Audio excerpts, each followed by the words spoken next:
asihlale emanzini permanent. Amanzi siwafuna ehlanzekile, ayikho into ehlala emanzini permanent. Lezi ilwane ezilahlwe emanzini zingena kubantu abadlula lapho. Bengabe ngakini kunomfula ekugezwa khona kulahla izilwane, abantu abaseduzane nalowo mfula bazoba nezingqinamba ezingasuka umphansi. Umuntu mawumbona ezolahla isilwane ngakini unelungelo lokumcela, utshela inkosi, utshela induna, utshela ikhansela uthi lento azoyilahla izosala le ndaweni mayisihlupha abani.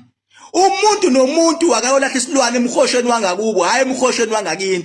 Bagada abantu abalahla izilwane bayilahla kweminye imkhosho, uyawushiyo wangakubo aye komunye umkhosho ngoba into ayilahlayo ufuna ihlupha abantu bangalapha. Kanti mina akho bantu engizovuma bahlushwe izilwane ezilahlwa abantu ngoba sezibaxakile. So into engishoyo ukuthi Ayanda Msweli, lapho ukhona mfowethu, phinda kahle uyitshela inyanga yakho lo hamba nayo, utshela Queen Bhaka khulumile manje.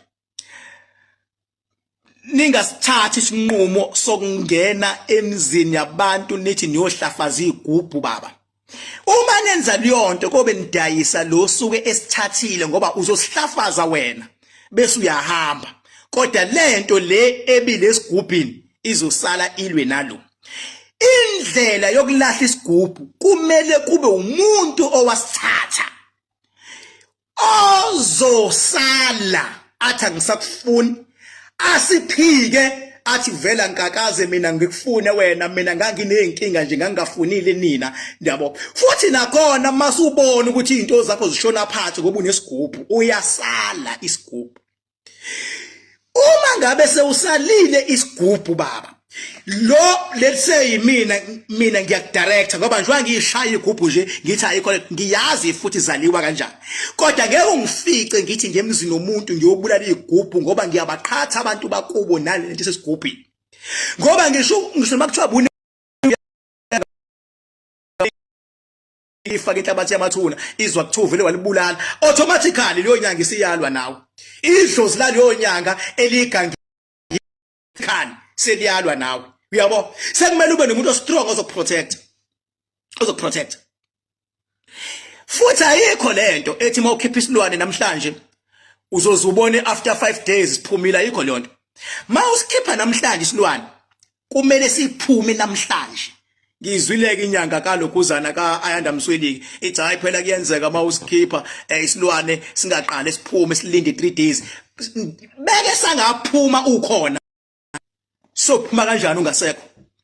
Ngoba phela mawusithatha uthi uhamba naso phela. Sale basho masiyazikhipha izilwane namhlanje. Funa namhlanje ube nobusuku baba ulale like a baby.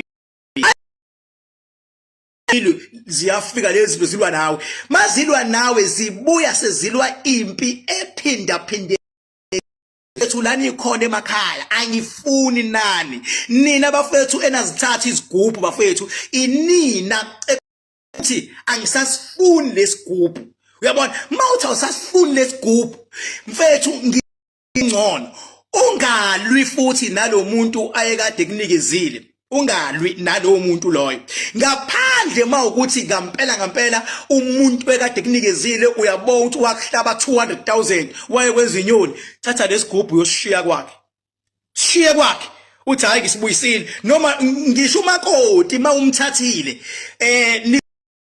nawonye mayexaka mthatha umshiye kubo.